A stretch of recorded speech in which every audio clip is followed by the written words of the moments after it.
po sa inyong lahat. Good evening po. Good evening, good morning or good afternoon sa ibang lugar din. Meron tayong mga listener sa ibang lugar. So, muli po, welcome back sa atin pong Global Harvest Goshen Ministry Q&A podcast. Tunay na buhay, tunay na usapan, di ba, dear? Yes. Kung saan, sabi natin, real talk tayo tungkol sa mga katanungan sa buhay at maging sa ating pananampalataya. So, kung saan, sabi ko nga, real talk tungkol sa mga tanong at hamon ng buhay kasama si Lord. Yun ang maganda, dear, di ba? Amen. May mga tanong, pero siyempre, si Lord ang sasagot sa ating mga tanong. Through Hallelujah. us. Yeah. Amen. So ito po ang inyong pong lingkod, Pastor Edric. And Sister Beth. At ngayong gabi sa ating episode, pag-uusapan natin, ayan, ang isa sa mga madalas na tanong ng marami. Ano yung tanong, dear? Totoo ba ang sumpa? Ayan, no? Totoo ba ang sumpa? So, pag-uusapan natin ang isang tanong na madalas na tanong ng marami. Okay. Usap muna tayo habang inaantay sila. Alright. So, yung tipong alam niyo yun, bakit kaya parang tanong minamalas ang pamilya namin? Yun ang mga tanong, di ba? Minsan. O kaya lahat ng lalaki sa lahi namin nangaliwa. Okay? Siguro sabi natin may lahing sumpa. 'Yon ang madalas na sinasabi.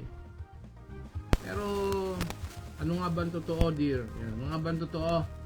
Ano po ba ang sinasabi ng Biblia? At higit sa lahat, paano tayo makakalaya? May mga nagsasabi kaya siguro hindi ako umaasenso. Ayan, may lahing may sumpa. O kaya lahat ng lalaki sa pamilya namin naghiwalay. Yan, marahil, siguro may tinatawag na ang tawag doon, generational curse or apa ito sa tawag doon? Ancestral curse. Yeah. Sumpa ng generasyon. Pero anong sinasabi ba ng Biblia tungkol dito? So ngayong gabi ay yan ang ating pag-uusapan. Pero before that, mag-pray ka muna, dear. Pwede bang ikaw muna mag-pray? Sige. Let us pray. Oh, hallelujah, Abba Father, our God in heaven, Almighty. Hallelujah, Lord Jesus Christ, our beautiful Savior, our Redeemer, our Healer. Oh, hallelujah, God the Holy Spirit, our great help, our advocate, our friend, our mentor. Father, we honor you, we praise you, O God. Lord, we give you the highest praise and glory. Holy Spirit, take over. We welcome your presence, O God, Lord Jesus, and Holy Spirit. Make this platform, Lord, a holy ground. At lahat po na makakasama namin na aming mga kapatid sa gabing ito, anoint them, Lord, as you anoint us, Lord, with your Spirit, O God. And let their places, O God, be a holy ground. Father, we cancel, Lord, any distraction, unstable connection, O God, in the name of Jesus. And let your word, Panginoon, penetrate our hearts, O God. Let it be visible, tangible, and be manifested, O God, in our lives, Panginoon. Lord, thank you so much. You are faithful. You are loving. You are our provision, our provider, O God. You are our great help, our portion forever. Your love endures forever, O God. Father, in the midst of worries, O God, in the midst of these natural calamities, O God, you are our peace. You are our strength, O God. You are our help in time of trouble, O God. Ikaw ang aming kalakasan, Panginoon. Kaya Lord, habang kami ay nag-aaral ng mga salita mong ito, Panginoon. Alam namin, dakilang Diyos, ang iyong banal na Espiritu ang siya magbibigay po sa amin ng pangunawa. The oil of understanding will flow to each one of us, O God. Father God, put your hands over our heads and bless us indeed. Amen. Let your oil overflow and let our cups overflow with your abundance, O God. Thank you, God. Thank you, Jesus. Thank you, dear Holy Spirit. Anoint Pastor Edric and myself, O God, as we humble ourselves before you, O God. Cleanse our heart, O God, and forgive us, Lord, from all of our sins, O God. Teach us to humble ourselves before you, O God. Thank you, Lord. Thank you, Jesus. Thank you, Holy Spirit. This is our prayers, our declaration, O God. In Jesus' name, amen. Amen, amen, amen. Okay, so salamat dear sa Yes. powerful prayer, no? So, merong mga prayer request dyan, mamaya, ikaw dear itandaan mo na lang si kapatid na Jelly. Yan, may mga prayer, si Sister May, yan, shout out sa inyo, sa lahat, no? Nandyan po ngayon, Sister Jelly, Sister May, and Ate Ruth, si Uncle Rudy, po, at dyan sa Anti-Pressing, good evening. Mula pa po sa aming probinsya, sa Talabutab Norte, General natin Pwede kayang ipag-pray na natin, dear. Mamaya na, pray Mamaya na request, ba? oo. Okay, sige. Para mag-stay sila, kasi baka umalis eh. joke lang. Sige po, at si Beth po ang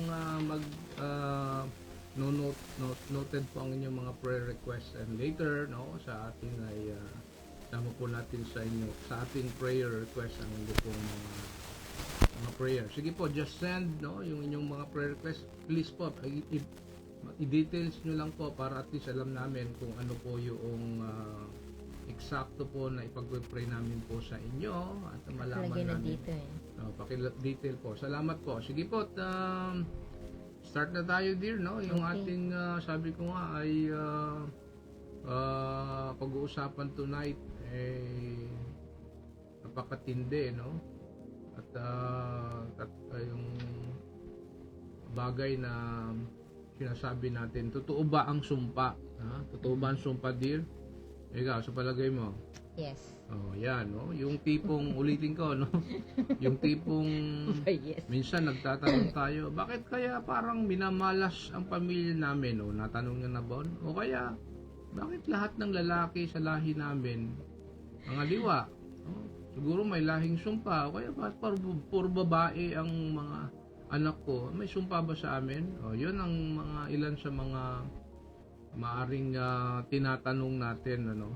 Maaring tinatanong din po ng marami. So tonight na po ay tingnan natin dear, no? May sumpa ba sa Biblia? Sa palagay mo, sa Biblia tayo magsisimula, no? May sumpa ba sa Biblia? Yes. Okay, go ahead dear, go ahead. Okay, so good evening at maganda itong topic po natin ngayon. Sabi ko kay Pastor medyo hindi na masyadong heavy. Pero sasagutin ito ng Word of God. So, may sumpa ba sa Biblia? Sige nga. Kayo po, anong sagot po ninyo? So, ang sagot ko po kanina, yes. Okay? So, meron po ito sa Bible. Binanggit po ito sa Bible. May binanggit po talaga na curse or sumpa bilang bunga ng kasalanan o pagsuway ng tao. So, let me share a few examples. Yan. Alright, go ahead. So, first example ko po ay yung pong sumpa sa Hardin ng Eden na matatagpuan po sa Genesis 3, the Genesis creation. Nang nagkasala po sina Adan at Eva, nagkaroon po ng consequences po iyon. Ano po yung mga consequences na yon? Yung pong ahas isinumpa po ng ating Panginoon. Yung hirap sa panganganak, no, sa ating pong mga kababaihan. At yung paghihirap sa pagtatrabaho sa lupa. Ito po ay ibinigay po itong sumpa na to kay Adan, no, na yung bang magbubungkal ng lupa at doon po kukunin yung sa pawis mo, sa pagod mo, diyan mo kukunin yung makakain Yan, no? So, ano po ang lesson po rito sa short na example na binigay ko po? Sin has real consequences. No? Totoo po yan. At ano po ang pag-asa po natin? God already promised a Savior. Yan. Ang ating pong reference sa Genesis chapter 3 verse 15. No? Pakibasa na lang po yan. May plano siya kahit sa gitna ng kapalpakan. No? May plano po ang Lord sa gitna ng ating mga pagkakasala, sa ating mga pagsuway. Okay. So, second example po ay si Cain. No? Sa Genesis chapter 4. Si Cain po, ang kapatid po niya ay si Abel. Natatandaan niyo po yung kwentong yun. Very familiar po sa atin yan. Dahil pinatay po ni Cain si Abel, isinumpa po siya ng Diyos. No? Ano yung sumpa sa kanya? Naging wanderer po siya. Naging lagalag po siya. No? Pero alam niyo po ba, kahit nagkasala po si Cain, ay ang ating Diyos ay pinrotektahan pa rin po siya. No? Ganun po kabuti ang ating Panginoon. Now, ano po ang lesson po sa story po ni Cain? May justice ang Lord. Pero may habag po siya. No? Nagbibigay po siya ng parusa, pero nagbibigay din po siya ng mercy. Grace. Okay. Pinoprotektahan pa rin niya. Katulad ng ginawa po niya kay Cain.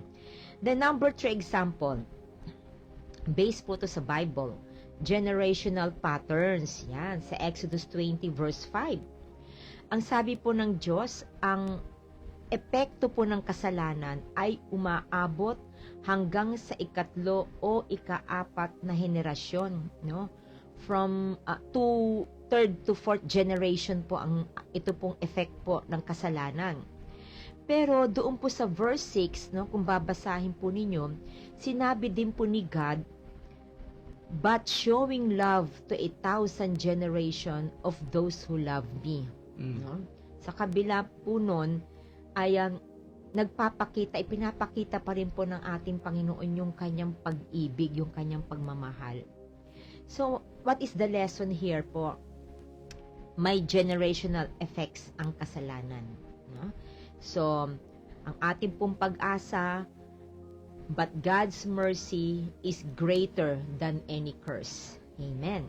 So, number 4 example, si Balaam at ang sumpa sa Israel. Matatagpuan po ito at mababasa po ito sa Numbers chapter 22 to 24.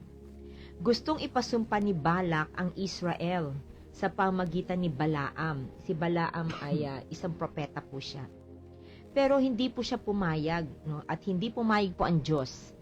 Ang sabi po sa Numbers 23 verse 8, how can I curse those whom God has not cursed? No?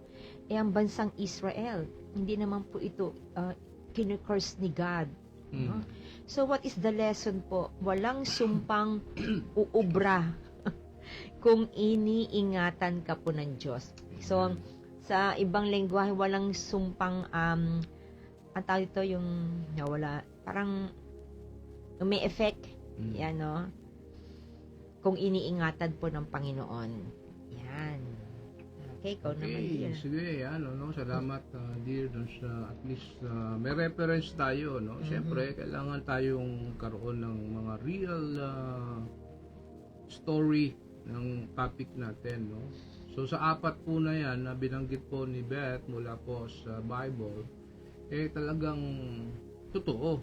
Yes. No? Very true ang tinatawag nating sumpa o curse. So, again, no, sa Bible, may binabanggit na curses o mga sumpa. Yeah. Especially, no, sa Old Testament, no, sa Genesis, yung binanggit mo kanina, Deuteronomy, at iba pang bahagi ng Lumang Tipan. So, makikita po natin, yung consequences, ang resulta ng kasalanan at pagsuway sa Diyos. So, minsan tinatawag itong curse or sumpa. Pero tandaan po natin, tulad ng sinabi po ni Beth, curses are real, but Jesus is greater. Amen. Yes, amen. Hallelujah. Alright, so ang Galatians chapter 3 verse 13, isa pang biblical truth itong pinag-uusapan natin. No? Sabi diyan, Christ has redeemed us from the curse of the law. having become a curse for us. Wow, wow, wow. Ganda nito, no? Galatians 3:13. So, ibig sabihin itong Galatians 3:13, ano dear, kung nasa kay Kristo ka, yan, ano, hindi ka alipinin ng sumpa. Yes, Ayan ang amen. magandang ano diyan. Hindi tatalab. Hindi Yes. ka alipin ng sumpa. Yes, maaring may pattern sa pamilya, no? Merong tinatawag ng generational pattern or cycle. Mamaya pag-usapan natin yan dear, no? Very interesting yan. Ano ba yung mga generational cycles, pattern sa pamilya. Pero hindi ibig sabihin, wala ka ng pag-asa. Sabi ko nga, amen. in Christ, the curse is broken. Yes, Amen. hallelujah, no? In Christ, the curse is broken. So ito, pag-usapan natin din, sinasabi ko, no? Ano nga ba yung generational curse? O sabi natin dyan, generational cycle, no? Na umiikot-ikot lang, no? Mula sa mga kalululuhan, kaapu-apuhan, Sa mga ninuno. o mula pa sa mga ninuno. Yan, no? Mayroong generational curse. Yung tinatawag po na generational curse, excuse me, usually, patterns ng alin, bunga ng kasalanan. Yan. Or, distraction na paulit-ulit sa pamilya. Naku, napaka-delikado ito, dear. No? Napaka-dangerous pala itong tinatawag nating generational o ancestral curse, no? So ano ba ang mga sample, yung mga generational curse or generational cycle patterns na bunga ng kasalanan? Yung alak, babae, sugal, yung broken families, poverty mindset, o immorality, at marami pa. Mamaya po magbibigay pa tayo ng ibang mga sample. Pero kadalasan, alam mo din, ang curse ay ibig sabihin naging cycle. Ano ba yung cycle? Paulit-ulit, Yes. no, na dumadaloy, umiikot sa pamilya, no? Hindi ito mystical power, ha? Hindi ito mystical power. At ang good news, ito ang good news. Yes, merong generational curse or ancestral curse. Pero ang good news ito, pwede itong maputol. Yes, Ayan, pwede itong Putol. mawala, matanggal, Yeah. mag-disappear, no? Hindi dahil sa nanay mo, ayan, o tatay mo, o lolo mo ay ganun. Ganun ka na rin, no? Minsan kasi yun yung yun yung pananaw, no? Kay Jesus, sabi mo ako, kay Jesus, you can start a new legacy. Yan. So mamaya, no? Anong uri ng sumpa ang naapektuhan tayo ngayon? Yan po ang isa pa, no? Anong uri ng sumpa naapektuhan tayo ngayon? Sa panahon natin, alam niyo po, ang madalas nating marinig ay yung tinatawag, yung sabi ko, generational curse or ancestral cycle or patterns ng kasalanan at kaguluhan na paulit-ulit sa pamilya, no? O laging naghihiwalay na mag-asawa, yan, utang na paulit-ulit, yan, no? Galit, pride, kasinungalingan, okay, sexual immorality. Pero tanong, sumpa ba talaga ito o cycle? Yan ang no? Sa palagay mo din, sumpa ba ito o cycle? No? Magkaiba ba 'yon? Pastor?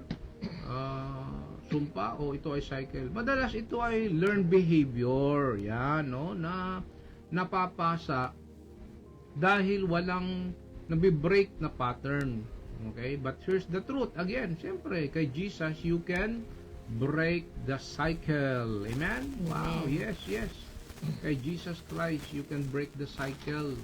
No, yung mga tinatawag nating mga learned behavior na napapasa dahil walang nabi-break na pattern. So, good news. Ayan, no? Anong good news, dear? Gusto mo ng good news? Siyempre, Yes, good gusto news. natin ng good news, no? Lahat ngayon, lalo ngayon, no? May bad news. Tsunami, di ba? Sa Russia, ilan yun? 8 Sa Russia, magnitude 8.7, I think. 8.7. So, bad news. Mamaya, pag-pray natin din sama sa... So, good news. No? Good news muna tayo. Huwag muna tayo sa mga bad news. So, good news po, Jesus. Sabi ko nga po, this is the good news. Jesus Christ broke the curse, no? So basahin natin ulit yung Galatians chapter 3 verse 13. Galatians 3:13. Christ redeemed us from the curse of the law by what? Becoming a curse for us. Wow, wow. Ibig sabihin ito dear, lahat ng curse o sumpa na bunga ng kasalanan, no? Yeah. Anong ginawa ni Jesus Christ? Inako ni Jesus Christ sa krus ng Kalbaryo, no? Mm-mm. Kaya yung pagkapako ng ating pansukos sa Kalbaryo, hindi lang to save us but to break, palayain tayo, alisin, tanggalin tayo sa bunga ng kasalanan. Yes. Kasama yung cycles of curse. Kung tinatanggap mo si Kristo, yun ang maganda. You are no longer cursed. You are redeemed. Oh, you are not no longer cursed but you are redeemed. Amen. Hallelujah. Amen. Okay, sige, tuloy mo naman. Amen. Sige, So, ikaw naman. naalala ko Pahinga yung muna ako. you are redeemed. Di ba sabi sa Bible? Ano sa Bible? Let the redeemed say so. Di ba? Yun yun. Kanta yun. Oo, Let the redeemed say so. Oh, yun na yan. Okay. Huwag ka na kasing sinisingit yun. So sabi, paano ko mapuputol ang cycle? Yan. Meron akong testimony dito mamaya. Una po, recognize the cycle. First step, kilalanin ang pattern. Yan. Maging honest. Ano ba yung cycle sa pamilya nyo na paulit-ulit? Yan. So, hindi mo mapuputol ang isang bagay na hindi mo inaamin. Tanungin mo ang sarili mo, ano ba yung pattern sa pamilya nyo? Okay, so magbibigay po ako ng true to life story po namin ni Pastor. Nung pong si Marik, yung panganay po namin, si Pastor Edric po ay nasa Taiwan ka nun eh. Nasa Taiwan pa si Pastor noon. OFW. OFW si Pastor noon. Tapos, umuwi na siya, si Pastor. Nagtataka po kami. Alam niyo po, every time na malapit na po yung sweldo ni Pastor, tatanggapin po niya yung salary niya. Ito pong anak po namin panganay, nagkakasakit po. No? So, ang nangyayari po, yung pong salary ni Pastor, napupunta po doon sa gamot niya. Punta kami sa doktor, bili kami ng gamot. No? So, uuwi si Pastor, dala po yung kanyang yung pay slip niya, ipambibili po namin ng gamot nung panganay po namin yon. Tapos, syempre, mga 1 week na gamutan po yan, gagaling na naman. Gagaling. Tapos na naman, kapag darating na naman yung sahod ni Pastor, magkakasakit na naman po si Marik. No? Tatandaan mo yun, dear? Kakasakit si Marik. Ganun po palagi. Ilang months po yun. Tapos hanggang sa, sabi namin, teka, bakit every time na lang na darating na yung sahod ni Pastor, palagi nagkakasakit yung panganay namin, doon po napupunta lahat, halos yung sahod niya. Kaya ang ginawa po namin, dinulog po namin sa Panginoon yan, pinutol po namin yung pattern na yan. No, we cancel that in the name of Jesus. Talagang we cut it in the name of Jesus. Lo and behold, naputol po iyon. Naputol po yun, no? Talagang mga ilang buwan din po yun. Ganun po yung aming palagi senaryo. No? So, kailangan sa family po natin, maging sensitive po tayo, maging spiritual sensitive po tayo na bakit pa ulit-ulit itong mga bagay na to? Yan. No? So, mga karaniwang uri ng generational curse or destructive cycle sa family. Una po, spirit of poverty, kahirapan. Yan. Palaging kapos, kahit anong trabaho or sipag, yung bang kayod ka ng kayod, dalawa na kayo ng asawa mo nagtatrabaho, no? Pero kulang pa rin, nagkukulang pa rin, yung bang, parang sa amin ni Pastor, yung bang katatanggap mo lang ng sahod mo, tapos parang nabutas na, nawala na, naubos na, hindi umaabot, no, hindi umaabot yung natatanggap yung sahod, palaging kapos, marami naman kayong mga ginagawang paraan para madagdagan yung income, pero kapos pa rin, no? Then pa po yung utang na paulit-ulit, yan, no? Yung bang utang ka ng utang, tapos hindi ka na nahinto sa kakautang, hindi mo namamalayan, ang laki pala ng interest na pinapatong, tapos hanggang sa hindi ka nakakabayad, para makabayad ka doon sa isa, uutang ka doon sa iba para mabayaran mo siya. Then nadadagdagan, nagkakapatong-patong yung mga utang na hindi mo na alam, Lord, papaano na mababayaran ito.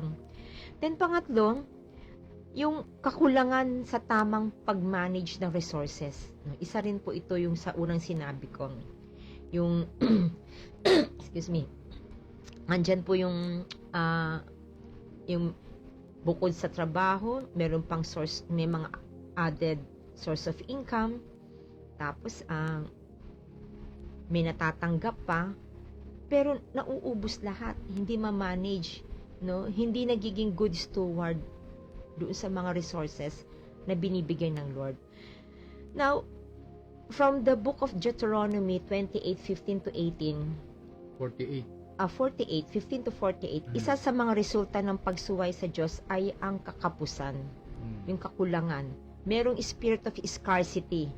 Kaya ang nagiging result nun ay palaging may kahirapan, poverty, hindi na nakakaahon sa kahirapan. No, talagang wala, bagsak na bagsak ka na talaga. Yun yung po yung una. Pangalawa, broken families. Yan, marital distraction. Yung hiwa-hiwalay na pamilya, parang normal na sa family yung si ate hiwalay, si kuya hiwalay, si nanay tsaka si tatay hiwalay, no? Tapos kung ititingnan yung pattern, yung ibang mga sa mga relatives may mga hiwalayan, ganun, no? So kasama po 'yun. Then padalas na hiwalayan o yung may live-in, may mga partner, abandonment, nagsasama na hindi kasal, yan, sumpa pala po yan. At yung walang healthy na modelo ng pag-aasawa. No? Hindi nagiging good model sa mga anak. Lumalaki ang mga anak na ang pamilya ay hiwalay, lumalaki ang mga anak na nakikita ng mga bata na ay okay lang pala na magsama na walang yung bendisyon ng kasal, okay lang pala na ganito ang relasyon, no? Ngayon nga meron na rin yung bang same-sex marriage, ganyan, no? Yun. So, anong sinasabi po sa Malakay chapter 2 verse 16? God hates divorce. No? Very loud. God hates divorce. Ayaw po ng ating Panginoon yung divorce yung nagkakahiwalay ang mag-asawa. Dahil, ano po ang dahilan po? Dahil nawawasak po ang pamilya. Alam niyo po kapag may mga divorce na hiwalayan, ang nakakaawa po talaga nagsasuffer ay ang mga anak. No? Isang araw nagkukwentuhan po kami ni Pastor, sabi ko nga, yung husband and wife nagkahiwalay, si husband may ibang family na, si wife may ibang family na. So, yung pinaka-anak talaga nila, yung totoong anak nila, naiwan na nag-iisa. So, hindi alam kung saan na siya bilong. Hindi siya pwedeng maging bilong kay tatay niya kasi may ibang pamilya na. Hindi siya pwedeng maging bilong sa mother niya kasi may ibang pamilya niya. Kaya nangyayari dun sa anak, namumuhay siyang mag-isa. No? So, nakakabagbag ng kalooban po ng puso yon. Okay. Then number 3, addiction at bisyo. Yan, no? Mga paulit-ulit na bisyo. Ano yung mga bisyo na yan? Alak, drugs, sugal, pornography, babae, yan yung mga paulit-ulit na bisyo. Madaming klaseng bisyo ang inaalok ng kaaway. Dami. Lalo na ngayon, may mga online bisyo na, may mga online gambling. No? Ang dami na. Dumadami na ngayon. Kasi maraming mga tao ngayon, yung word na talagang tinatangkilik yung mga ganitong mga addiction no? Yan, no? So, laging may miyembro ng pamilya na nade-destroy ng addiction.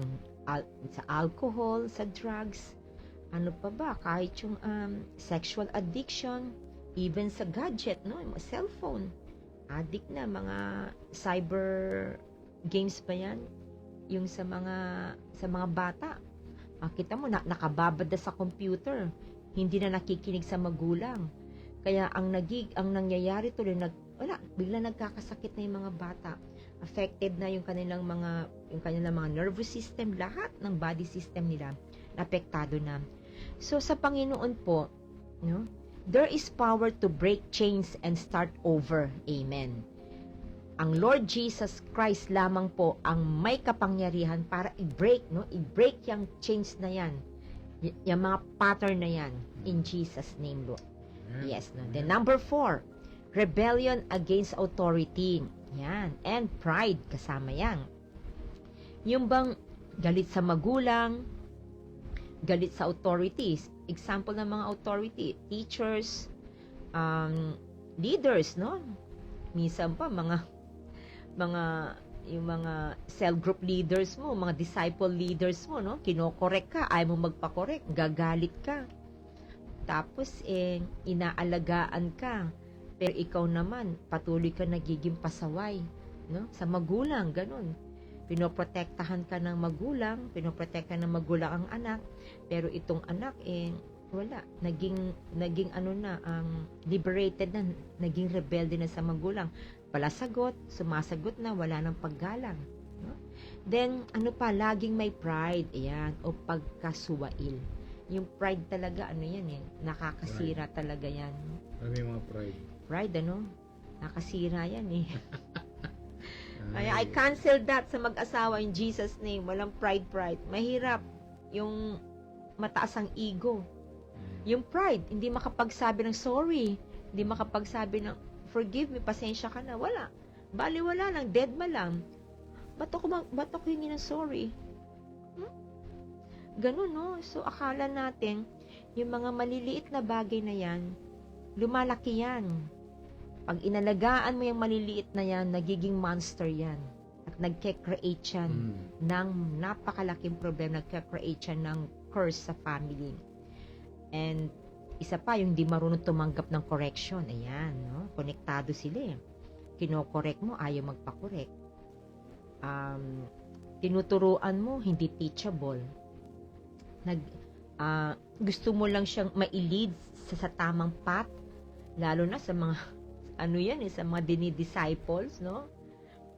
Ayaw magpa-disciples, gusto on his own, on her own, o di sige, pinabayaan hanggang sa nasira ang buhay, no? Nawala sa church, hindi na naging active, nawala na, sumasagot, pati pastor kinakalaban, pati yung mismong leader niya kinakalaban, dinidisrespect na, no? So ano po sabi po sa Proverbs 16 verse 18, pride goes before destruction. Amen, no? So ayaw po ni Lord yung pride, mapagmataas, no? So si Holy Spirit po, tinuturuan niya po tayo ng humility and submission. Napakahalaga po ng spirit of humility and submission, no? So yan po ang kailangan po natin. Then number 5, sexual sin and immorality, no? Very rampant po ito ngayon talaga sa panahon ngayon ng generation na to. Yung paulit-ulit na adultery, fornication, rape, incest, no? Ito po yung pong rape or sexual relationship between yung magkamag-anak, no? Yan yung magkadugo, no? Tapos, yan yun. May SOGI bill pa. Oo, may Pinapasa SOGI bill pa. Ang gobyerno natin wala nang magawang ipasang bill. Kaya nga. Yan mga sumpa yan. Yes, kaya kapag hindi po talaga naka-align sa kalooban ng ating Panginoon sa kanyang mga word talaga, ganito po ang mangyayari talaga marami pa yung sexual affair, no? Kung kani-kanino. Kaya alam niyo po ba sa panahon ngayon, ang napakabata po ngayon talaga ang nagiging victims ng mga sexual diseases. No, yan. HIV, mga bata, mga kabataan ngayon. Diniscuss din namin yun sa Empowering Academy. Oo. Na, alam mo ba na sa halip na ayon dun sa nag-lecture sa amin, isang doctor, sa research, alam niyo po sa halip na bumaba ang case ng HIV, no? Lalong tumataas. Yes. At ano ang reason? Yun nga, yung Ayaw magpaturo Ayaw makinig sa magulang. Ayaw magpa-disciple. Ayaw i-involve yung sarili sa teaching ng Panginoon, ng Word of God. No? Plus, napakalaking effect kasi yung social media Yeah. No? Yung media talaga, no? Plus, yung sinabi ko po nung una, maaring nakikita sa family. Mismo doon sa loob ng tahanan, nakikita ng bata. Kaya lumalaki ang bata na, ay, normal lang pala to, okay lang pala to. No? So, talagang dapat po natin talagang ipanalangin at ipabalot ng banal na dugo ang ating pamilya, mga anak po natin. At meron pa mga kasaysayan ng pang-aabuso sa pamilya. Yan. Minsan, sa loob mismo ng tahanan, may nangyayari na pala. Imagine niyo po, kindergarten pupil, elementary pupil, ayan, nire-rape. Tapos, pinapatay pa. No? Paulit-ulit yun. Ang masakit nun, sariling pamilya. Yes, sariling pamilya. Yung tatay, di ba? Oo, Tito. Ito yan, Meron narinig doon yun. meron ako napanood, no? Lumaki na yung babae, nagkaasawa na, pero hindi pa rin niya makalimutan yung ginawang pang-aabuso sa kanya. Kaya in front of yung sa social media, doon siya nagpakamatay. No? At meron pang mga pamilya na imbis na pakinggan yung anak, yung bata, kakampihan pa yung yung suspect, no? Ganon talaga kalala ngayon. So sabi sa 1 Corinthians 6 verse 18, flee from sexual immorality. Yan, no? So tayo yan, mga mananampalataya, no? Mga disciples, mga servant of God. Tayong lahat yan, tayong nandito. Ituro natin sa mga anak natin yan, sa mga kabataan natin yan. Flee, no? Tumakbo tayo, no? Wag nating hayaan na yung mga anak natin na napapabayaan natin, no?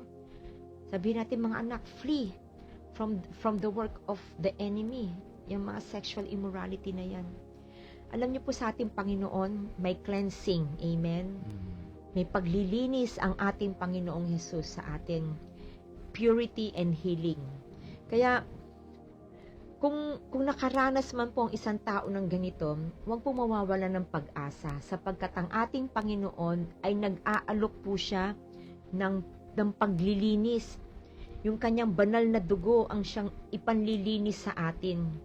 Kaya, kung titignan man tayo ng lipunan na maruming-marumi sa ating Panginoon, hindi po. Bibigyan po tayo ng Panginoon ng bagong pag-asa, ng bagong buhay. Lilinisin niya tayo ulit. Amen. The number 6, mental illness. Yan. Under mental illness, yung mga depression or fear. Yung may lahi ng anxiety, depression, suicidal thoughts. No? Laging puno ng takot at hopelessness. Yan. No? Yung meron po kaming kilalang kamag-anak sa family po nila, sabi, lahi daw po nila yung may mga mental illnesses. Hindi naman po ako naniniwala hanggat pinakita po sa akin. No? Ang nanay, ganon. Ang anak, ganon.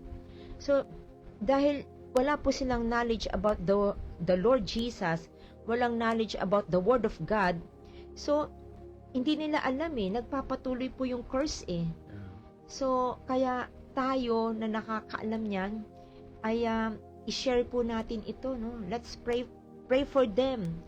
No, tayo po yung gamitin ng Lord to cut the curses sa family po. Family natin. Magpipray ka ng deliverance. Yan, no? Ayan. Mamaya, gagawin natin. Sabi po sa 2 Timothy 1:7, God has not given us a spirit of fear. Amen. No? Ang binigay sa atin ng Lord is spirit of courage and boldness to stand firm, no? Because God is our firm foundation. So sa Panginoon, may peace that surpasses all understanding. Amen. Yan. Okay, sige, praise pahinga ka God. muna. At tuloy natin, no? Yes. Ang pinag-uusapan po natin, yung di-discuss po ni Beth, mga generational o ancestral Yes. curses o pattern o cycles, no? Mm. Pampito, no? Ito yung pampito, no? Idolatry and occult practices. Yan yung tinatawag natin po na isa sa mga generational o ancestral curses, no? Idolatry and occult practices, no? Ano Yes. ibig sabihin nito, no? Mga lolo, lola, tito, tita na sumasamba saan? Sa anting-anting, agimat, agimat. manghuhula, yan, kulam, ha? Yes. Okay, so yan po yun, ano? Mga idolatry and occult practices, oh. Nakasanayang tradisyon na hindi ayon sa Diyos. Yes. Yan ang mahirap, no? Meron tayong tradisyon, may mga kultura, tayo, mga Pinoy, na akala natin, marami. okay, ano? Yung pamahiin, yan, yung mga yan, ano? Nakasanayang tradisyon na Yan yung mga ipinamana. ipinamana. Yes. Akala natin yan ay okay, pero yan po ay idolatry. In occult practices, nakasanayang tradisyon. Hindi ayon, ha, ulitin po natin, no, hindi ayon saan sa salita ng Diyos. Okay? Yes. So siyempre, ano ba sinasabi ng Exodus 20:4-5? Yan po yung sinasabi diyan, ano? Exodus 20 verses 45. God warns about idolatry affecting generations. Basahin natin, dear, ha, para maging maliwanag sa kanila. Ano ba itong Exodus 20 chapter 20 verses 4-5? No? You shall not make for yourself a carved image. Ito yung 10 commandments, dear. Or any likeness of anything that is in heaven above, or that is in the earth beneath, or that is in the water under the earth. You shall not bow down to them or serve them, for I, the Lord your God, I'm a jealous God, Yes. visiting the iniquity of the fathers or the children to the third and the fourth generation Yes. of those who hate me. No? So, alam mo, these verses, mga kapatid, mga kaibigan, these verses are part of the 10 commandments. Yes. Specifically, the second Specifically. commandment on focus on idolatry. So, tingnan natin, no? Gusto kong mag-dive in dito, no? Maintindihan natin itong binasa natin dito sa idolatry affecting generations from Exodus. Isa-isahin natin. Number 1, ang sabi diyan, you shall not make for yourself a carved image. Anong ibig sabihin nito? Ha? Mga kapatid, kaibigan, ipinagbabawal po ng Diyos. Ha? Kaya mahalaga buksan ninyo ang Biblia po ninyo para maliwanagan po tayo. Ipinagbabawal po ng Diyos ang paggawa ng mga Diyos-Diyosan. Yung Diyos-Diyosan dito, small d, ha? O mga imahen para sambahin. Ano po? So, hindi po kami nagsabi po niyan. Ano po? Ang Biblia. Ano po? Ang banal na kasulatan. So, ito po ay hindi lamang tungkol sa likhang sining o eskultura. No? Ngunit tungkol sa paggawa ng mga representasyon ng mga banal na nilalang o pwersa upang sambahin o igalang. Ang utos na ito ay nagbubukod po sa Israel, sa ibang mga bansa na sumamba sa mga Diyos-Diyosan. Nagawa saan? Sa kahoy, bato o metal. So, yan po yung number 1. You shall not make for yourself a carved image. Number 2, any likeness of anything in heaven, earth, water. So, ibig sabihin yan, malinaw po na tinukoy ng Diyos ang saklaw, anumang bagay sa paglikha ay hindi dapat katawanin para po sa layunin ng pagsamba. Maging ito po ay araw, buwan, bituin, hayop, tao, o gawa-gawang nilalang. Ang pagsamba po sa anumang bagay, maliban sa Diyos po ay isang tinatawag na Diyos-Diyosan at ito po ay mahigpit, mahigpit po na ipinagbabawal po ng Diyos sa kanyang salita. Amen. Number 3, you shall not bow down to them or serve them. Yan, ibig sabihin nito, hindi lamang po ang paggawa ng mga idolo ang mali. Ito ay ang pagsamba at paglilingkod sa kanila. Okay? Kasama sa pagsamba ang mga ritual, panalangin, pag-aalay, o pagtitiwala sa anumang bagay maliban sa iisang tunay na Diyos. Number 4, for I, sabi ni the Lord your God, I'm a jealous God. So, ibig sabihin po, alam niyo po, ang paninibugho po ng Diyos ay hindi katulad ng inggit po ng tao. Ibig sabihin ito, nangungulugan ito na siya po ay may karapatang protektahan ang kanyang eksklusibong relasyon sa kanyang mga tao. So, tulad po ng isang mag-asawa, Ang sa mag-asawa, dear, ay may karapatang mainggit sa pagtataksil. Ang Diyos ay nagsiselos kapag ang kanyang mga tao ay bumaling sa ibang mga Diyos. Tawag natin yung spiritual adultery. Yes, Oo. spiritual daughter. Kung mayroong tawag doon, adultery na physical adultery, alam nyo, meron din tinatawag na spiritual adultery. Ibig sabihin, nagtataksil tayo sa Diyos dahil tayo ay sumasamba o gumagawa ng mga bagay na mali, no? Sa paningin ng Diyos. Number 5, visiting the iniquity. Ayan, to the third and fourth generation. Ano ibig sabihin nito? Binibigyan din ito ang pangmatagalang bunga ng idolatria. Hindi ito po nahulugan na ang mga bata po ay otomatikong pinarurusahan para sa mga kasalanan ng kanilang mga magulang. Ngunit po ang mga pattern o cycle ng pagsuway ay maaaring dalhin sa mga susunod na henerasyon. Now, hambing natin ito doon sa Ezekiel chapter 18, dear. Nagsasabing ang mga individual ay may pananagutan sa kanilang sariling mga pagpili. So, personal. So, ang salitang ito po ay nilalayong bigyan ng babala, kung gaano kalubha ang tinatawag po nating idolatria, dahil maaari itong makaapekto sa mga pamilya, kultura, espiritual na pamana sa ating mga buhay. So, in summary, itong Exodus chapter 20, pakibasa po ninyo po Exodus chapter 20 verse 5, commands God's people to avoid idolatry in all forms. No image, statue, or object should ever become the focus of worship. Okay? Because God po desires exclusive devotion and warns of the generational impact of turning away from Him. So, ulitin natin, dear, kay Kristo, all power and truth are found in Him alone. Amen. Amen. Sige, it's your turn, my dear. So, second, doon po sinabi ni Pastor Kadugtong, lumapit po tayo sa ating Lord Jesus. Siya po ang tagaputol ng sumpa. Jesus Christ is the chain breaker of curses. So, break the chain of curse. Simula po ng kalayaan ay relasyon sa Kanya.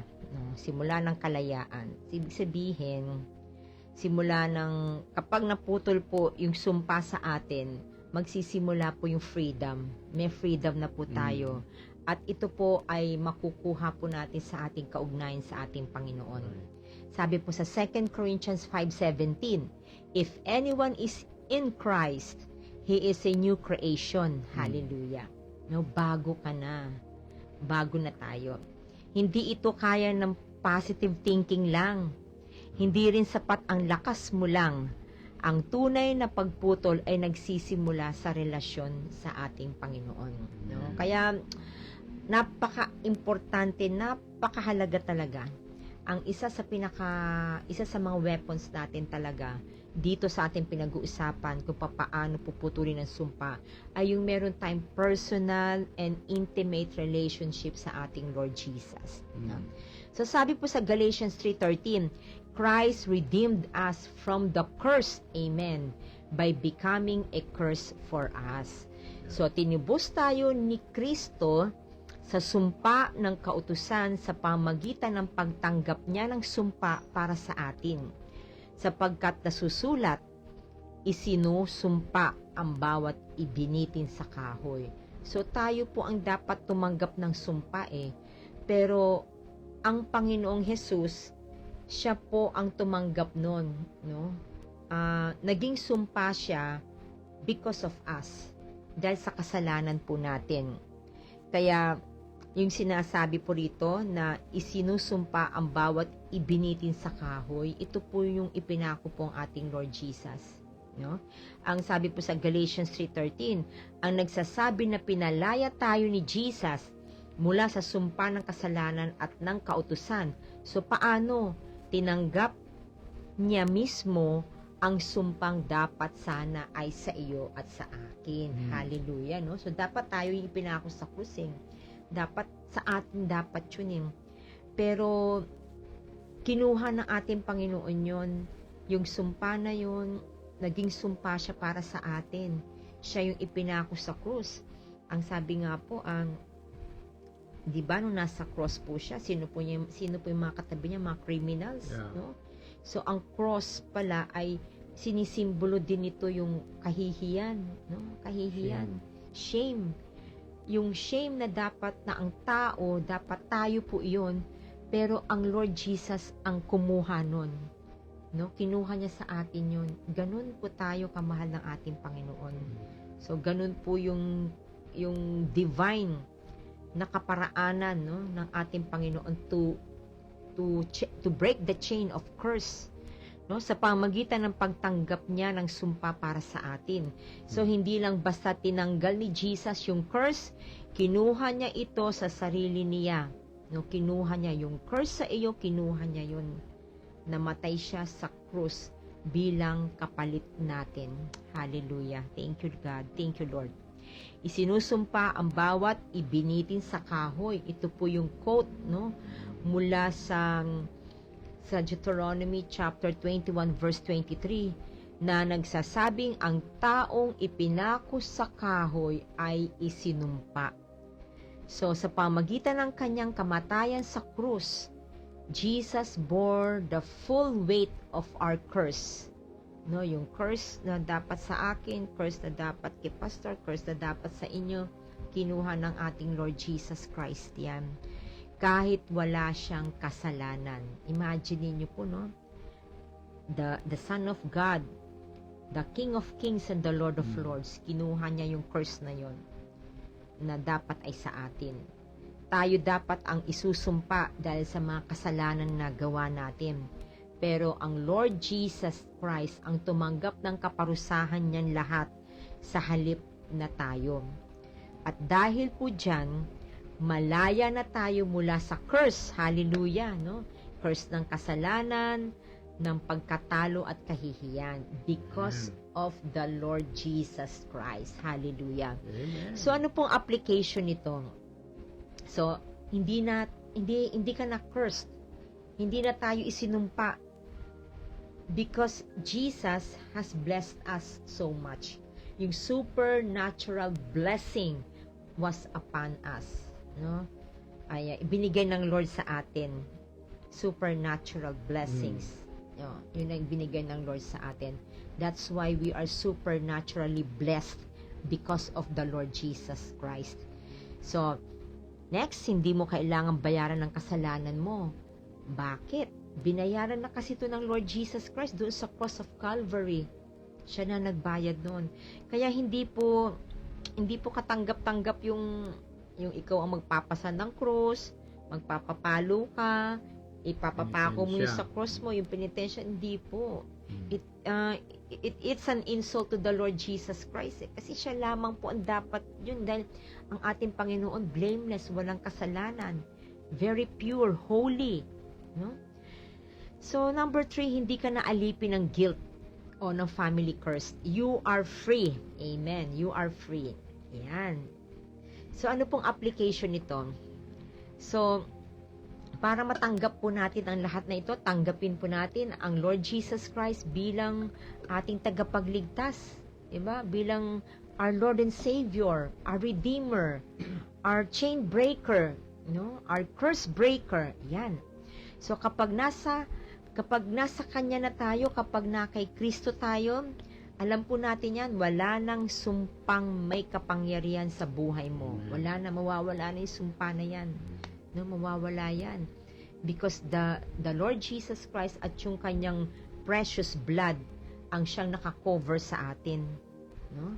Yun yung ating yun yung ating divine shield, our supernatural yung powerful shield from any curses. Yan. So salamat po sa ating Panginoon. This is my declaration. Thank you, Jesus, dahil tinanggap po ng ating Panginoon yung sumpa na para sa atin, na para sa iyo, para sa akin. Pinili ng ating Panginoong Jesus na tubusin tayo. Ngayon, tayo'y malaya na. Kaya masasabi natin, Lord Jesus, thank you. Dahil kinuha mo yung kasalanan ko, binayaran mo yung kasalanan ko sa cross of Calvary, because of your love, so much love sa aking Panginoon, I'm free, no? Malaya na ako. At hindi lang yun, tayo ay anak na ng Diyos. Kanya na tayo, kanyang-kanya. We belong to the Lord Jesus Christ. Pinagpala at iniligtas. Amen. Now, so, yan. So, in 2 Corinthians 10 verse 4, no, break it through prayer. Sabi, the weapons we fight with are not worldly. Okay?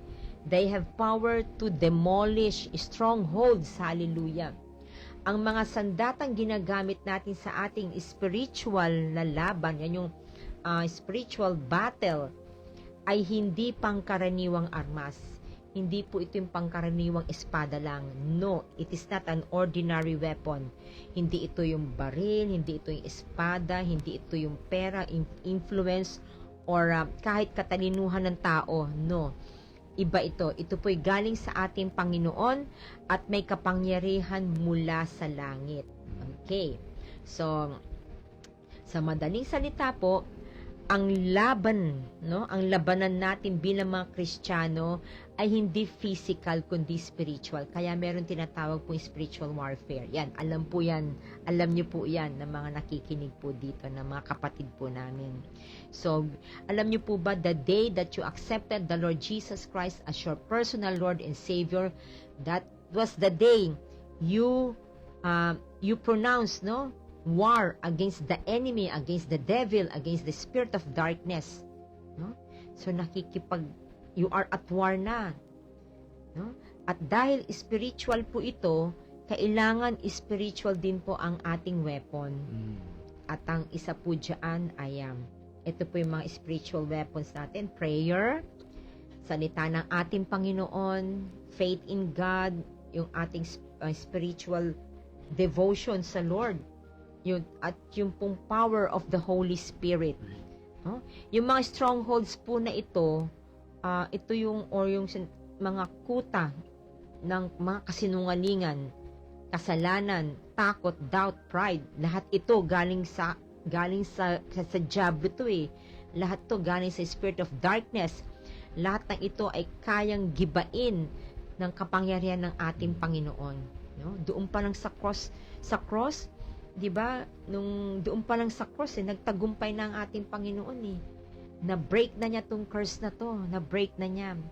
Hindi natin ito kaya sa sarili natin lakas, hindi po. No?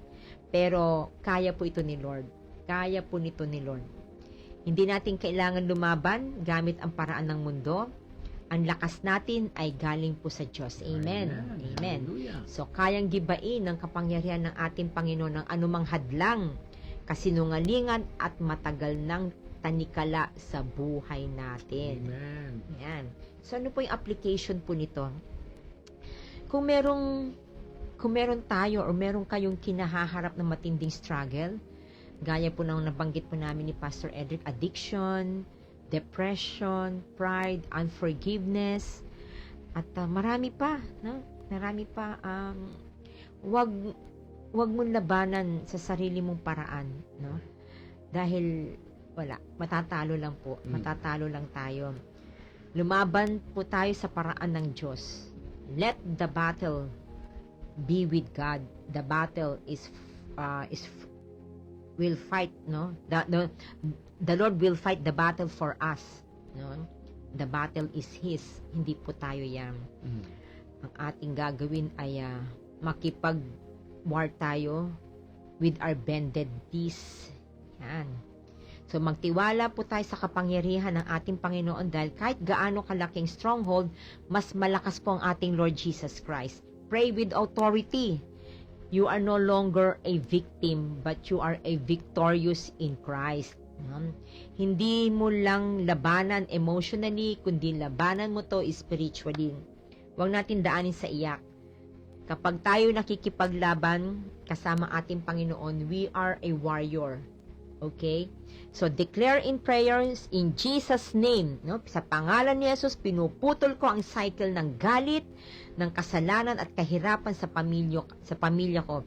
Pinuputol ko ang anumang sumpa sa pamilya ko sa pangalan ni Jesus. In Jesus' name. No? Palagi po in Jesus' name. Amen. Amen. Okay. Oh, Lord. Alright. Yes. Salamat po. Amen. Pang-apat po ay renew your mind Yes, with God's amen. Word. Maganda ito. After prayer, Amen. abay, yung salita ng Diyos, no? Renew your mind with God's. Minsan kasi po, alam niyo po, ang sumpa, ang cycle ng sumpa ay sinusuportahan ng kasinungaling. Halimbawa, sinasabi natin sa ating mga anak, wala kang mararating, o lahi nyo talaga yan, so etc. etc. So, ang pag-renew ng mind po ay ang pagbabago ng paraan ng pag-iisip, no? Mula sa old mindset na base sa mundo, takot, pride, or kasalanan. Papunta po sa bagong isipan na naaayon sa kalooban ng Diyos. At paano natin ito magagawa, no? Sa pamagitan ng salita ng Diyos, no? So, hindi po sapat na maging positive thinker lang. Kailangan natin ng truth-based thinker. At ang truth ay matatagpuan saan? Sa Bible, kasi ang Bible final authority. Kapag sinabi nating renew your mind with God's Word, ibig sabihin po noon, palitan mo ang dating kaisipan mo. Amen. Yung mga doubts, lies, worries, ang mga negative na sinasabi mo sa mga anak mo, sa asawa mo, sa kapitbahay mo, sa kapwa mo, palitan mo ito ng katotohanan na galing sa salita ng Diyos. Kasi kung anong laman ng isip mo, yun din po ang magiging kilos mo. So, Romans 12:2, no? Yung connection po nito, be transformed, sabi niyan, by the renewing of your mind. So, ibig sabihin po, hindi lamang panlabas ang pagbabago, kundi pabago ng isip at puso. So, sa tulong ng Word of God, di ba, dear, no? Kapag palagi mong pinupuno ang isip mo ng salita ng Diyos, ano nangyayari? Matututo ka magtiwala kahit may problema, Amen. magkakaroon ka ng peace kahit magulo ang paligid, at mas makikilala mo si God kung ano ang gusto niya para sa iyo. So, bottom line, anong bottom line, dear? Kung gusto mong magbago ng buhay mo, umpisahan mo saan?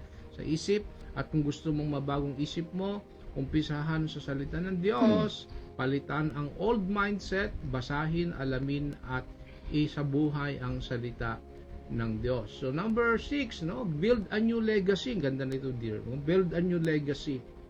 So, hindi lang basta puputulin ang mga cycle o sumpa.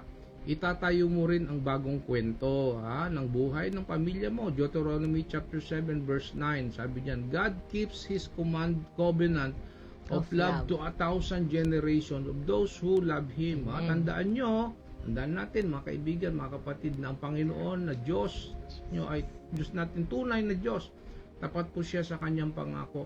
Sinusunod niya ang tipan ng kanyang pag-ibig hanggang sa libu-libong henerasyon sa mga taong umiibig sa kanya at sumusunod sa kanyang mga utos. So, ibig sabihin po, kung may cycle ng mga sumpa, generational curse, mapuputol yan sa pamagitan ng mga salita at pangako ng Panginoon. At kaya mong magtayo ng panibagong henerasyon na punong-puno ng pagpapala, biyaya ng Diyos. Okay? So, anong gagawin mo? So, mga generational curse, maaaring nangyari sa mga pamilya mo, sa mga magpatawad, magdesisyong sumunod araw-araw, ituro sa mga anak, susunod na henerasyon, ang katotohanan ng salita ng Diyos. Minsan kasi, dear, yung ignorance, yung may ignorance sa Tagalog, inosente, kamangmangan sa salita ng Diyos ang problema. Ngayon, dahil nagtuturo na tayo, tinuturo natin ang totoo, sang-ayon sa salita ng Diyos, mapuputol na, matatanggal na, mawawala na yung mga curses na yan o cycles. Kasi, naituro natin ang totoo na salita ng Diyos. So, sige dear, magtapos na tayo at mayroon pa akong next activity. Sige, sa ating pong closing message, no? So, totoo po talaga ang sumpa, no? Napatunayan ko na po yan at ano din po yan talagang dumaan din po kami sa family ng ganyan. Pero because of the Lord Jesus Christ, pinutol niya po yung sumpa sa family po namin. Sa father's side ko po talaga. So, may epekto ang kasalanan po at ang pagkakahiwalay po sa Diyos. Pero ang pinakamahalagang katotohanan po ay may mas makapangyarihan pa sa sumpa. Wow, yes. At walang iba po ay yung ating Lord Jesus Christ. Amen. Siya po talagang pinaka-powerful weapon po natin sa curse. Sa Kanya po, pwede nang maputol ang tanikalang nakaraan. Sa ating Panginoon ay hindi na po tayo mananatiling takot. Hindi na po tayo mananatiling bihag ng kahihiyan at kasalanan. May kalayaan po tayo in Amen. Jesus' name, no? So, sinasabi po talaga ng Bible na totoo po tong sumpa na to. But in Jesus Christ, there's freedom. There's freedom. Amen. There's freedom. Hindi na tayo nakatali sa nakaraan. Kaya, wag na natin babalikan yung nakaraan. No? Wag na tayo nagre-rehearsal ng mga past natin. So, hindi na tayo biktima. No, we are no longer victims but victors in Amen. Jesus' name, no? So we can start over again. Kasama natin ang Panginoon, okay? Kay Jesus, ang sumpa po ay napalitan ng blessings, no? From curse to blessing, from ashes to beauty. Yan, no? So, kaya kapatid ng ating Panginoong Jesus ay nasa atin po. Nasa iyo po, nasa atin yan. Ang sumpa ay wala ng kapangyarihan sa buhay po natin. Hindi na po ito kontrolado kung ano man ang pinanggalingan mo, kung ano man yung pinaniniwalaan mo. Kailangan po talaga ngayon, i-cultivate po natin yung kingdom mindset po na nanggagaling po sa ating Lord Jesus Christ, no? So, putulin ang cycle through the Lord Jesus Christ, through God the Holy Spirit. Dapat skilled in His Scripture. Kaya mahalaga po yung we speak and we declare the Word of God to cut the curses. Yes, no? At saka yung talagang anduin yung nakakonect tayo talaga sa Lord. Magsimula ng bagong legacy.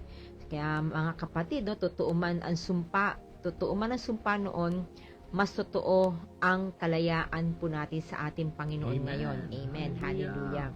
So, kay Jesus Christ, may bago pong simula. Kaya nga po, sabi do sa Lamentation, the steadfast love of our God is new every morning.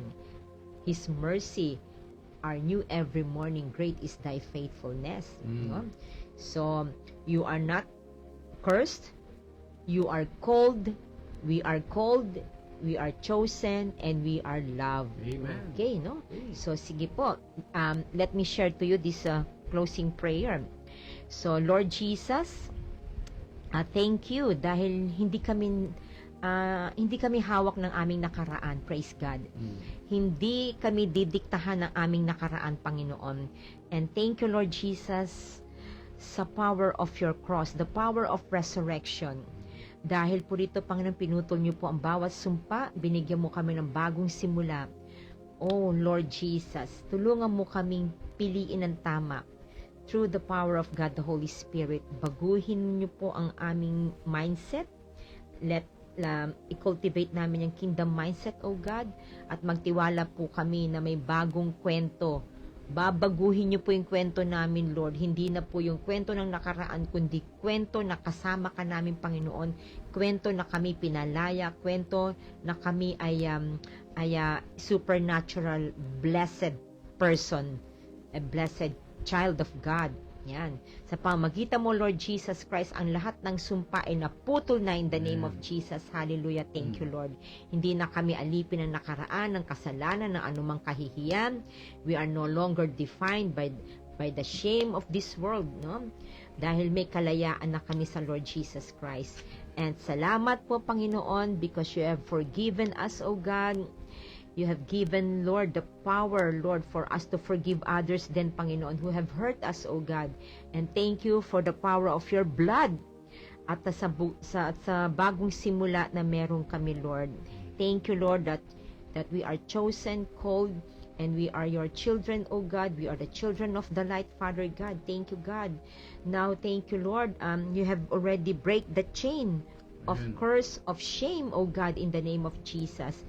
And Lord, help us, Lord. Help us to stand firm sa iyong salita, sa iyong katotohanan, Panginoon, to stand firm in your holiness, Lord God, in your faithfulness, O God. O hallelujah, Father. So Lord, anuman, Panginoon, ang mga gumugulo pa sa kaisipan ng bawat isa, Panginoon, remove it, O God, in the name of Jesus. Hallelujah, Father. So, thank you, Lord. Hallelujah. Punuin niyo po kami ng pag-asa. Our blessed hope are sa iyo lamang, dakilang Diyos. Let the power of the love of Jesus Christ enthroned in our hearts, O God. And Father, thank you, Lord, because we are already cleansed by your precious blood, purified by your precious blood. Oh, hallelujah. Thank you, God. Thank you, Jesus. Sa iyong banal na dugo, siya nagko-cover sa amin. Thank you for the power of your resurrection, oh God. This is my prayer, oh God, in Jesus' name. Amen. Okay, sige po. Amen. Atin pong tanggapin ang pagpapala po ng ating Diyos, mga kapatid, kaibigan, Yes, no, Lord. sa buhay nating ito. Lakaran mo ang katotohanan na you are free, you are not Amen. cursed, you are called, you are not bound, you are blessed. So go with confidence, because Jesus already broke the curse for you. Amen. Hallelujah. Ngayon, nalaman natin ang katotohanan. Kapatid, mga kaibigan, mamuhay tayo sa kalayaan na ibinigay ni Kristo. Humayo tayong may kapayapaan, may bagong lakas, at may kumpiyansang ang sumpa ay napalitan na ng pagpapala. Pagpalain kayo ng Diyos, Ama na tapat sa kanyang pangako, ang Diyos Anak na nagpalaya sa inyo sa krus, at ang Banal na Espiritu na nagbibigay sa inyo ng kapangyarihang mamuhay sa katotohanan. I bless you now in the name of the Father, and of the Son, and of the Holy Spirit. Amen and amen. Hallelujah. Amen, So amen, kapatid, kaibigan, amen. Thank you, Lord. Kung na-bless ka sa episode na ito, huwag kalimutang i-share ito sa kaibigan mo, Yes. pamilya mo, ka-classmate mo, ka-office mate mo, kabarkada mo, ka-messenger mo, ka-Facebook mo. Kailangan din nilang marinig ang katotohanan. So hanggang sa susunod, ito po ang tunay na buhay, tunay na usapan, kung saan ang pananampalataya ay may silbi sa totoong buhay. So ito po ang inyong pong lingkod, Pastor Edric. And Sister Beth, At tandaan, hindi ka nakatali sa nakaraan kung ang Diyos ang humahawak ng hinaharap mo. God bless, and see you everyone. next episode. Shalom. Thank God you, bless. Lord. Bye-bye. Thank Good you, Lord. night.